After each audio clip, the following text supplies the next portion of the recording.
Hi, Minuteman 6 here from Minuteman Precious Metals. Just wanted to talk about a different way to stack. This is all sterling silver flatware. It's a set that I acquired at an estate sale. And you can look at this at one of two ways. You can see this as silver, right? Let's see if we can see that mark. Lunch, sterling.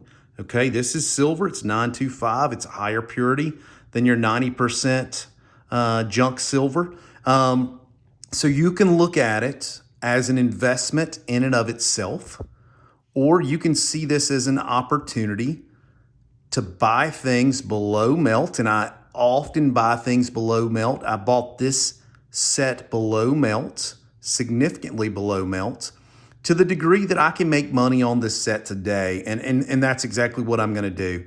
I'm going to take this set and sell this set today and make about a 10% profit.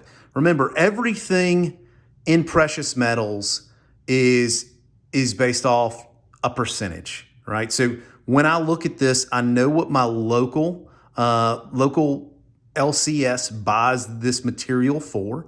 I'm lucky that my local LCS also buys the knives. So these knives are all marked sterling handle, stainless blades. You need to know that when you buy things. Don't think that the knives are all sterling. So I don't even have to beat the sterling handles and remove these sterling handles. That's a job. That's a process. It takes time. It takes effort. You can get hurt doing that. So I don't have to do that with him. He just looks at these.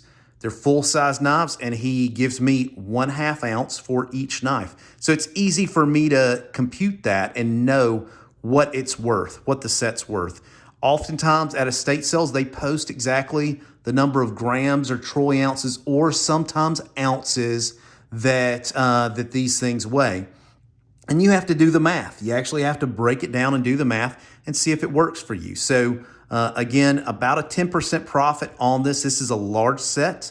This is over a 12-piece serving set, including things like the cream spoon, which is not always included. Not a full set of butter knives here. You can see that.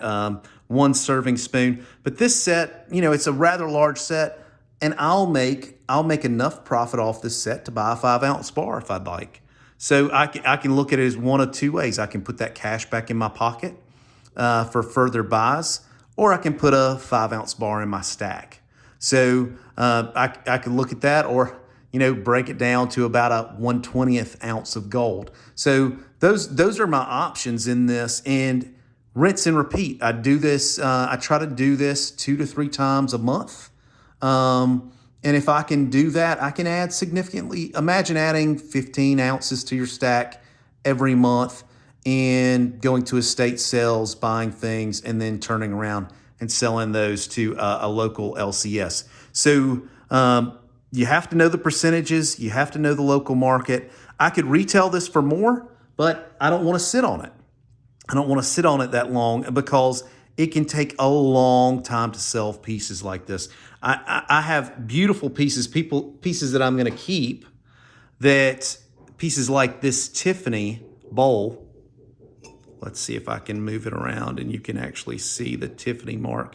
It's a rather small mark there, but it is a Tiffany piece. It's a beautiful piece. This was a 5-ounce piece that I picked up. This, I've made enough profit to keep this instead of a 5-ounce bar. It's a beautiful decorative piece. My wife likes it. So this was a keeper for me. So you can look at it as it's silver. It's marked with a purity. You know the value. Is that stacking or is it? I don't know. That's a question you have to ask yourself.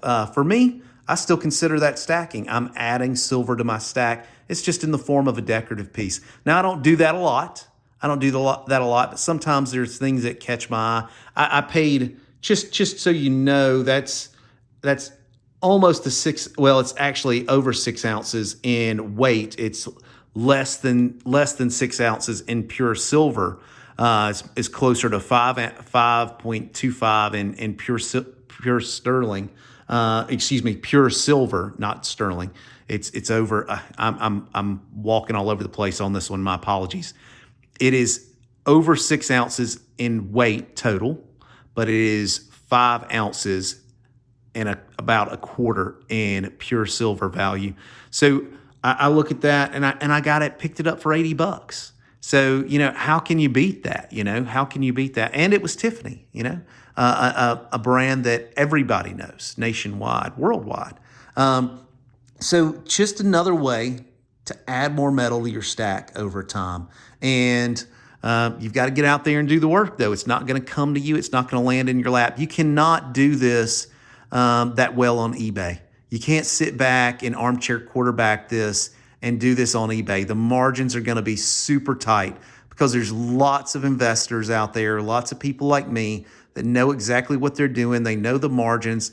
They use apps and all sorts of things to bid at the last second. You're just not going to do that well. You have to go out there, beat the bushes, and actually get out in the local area. And hopefully you're in an area that has this type of material. But I just wanted to take time to post this video. It's something that I do. I actually enjoy doing it. I enjoy going to the estate sales on the couple weekends that I do have free. And again, this is something that you can do over and over and over. There's so much of this material out there. I don't want to say it's never going to dry up, but it's not going to dry up anytime soon. So it is an opportunity. Just wanted to share it with you all and tell me what you think. Is this something that you're willing to stack? Is sterling silver something that you're willing to stack, or like me, use it as a bridge to more silver in my stack, more gold in my stack over time? So give me your thoughts on that. I appreciate your time as always. Thank you for viewing. And if you've enjoyed this content, please like and share my video. I really appreciate it. It helps the growth of the channel. Thanks. You have a great day.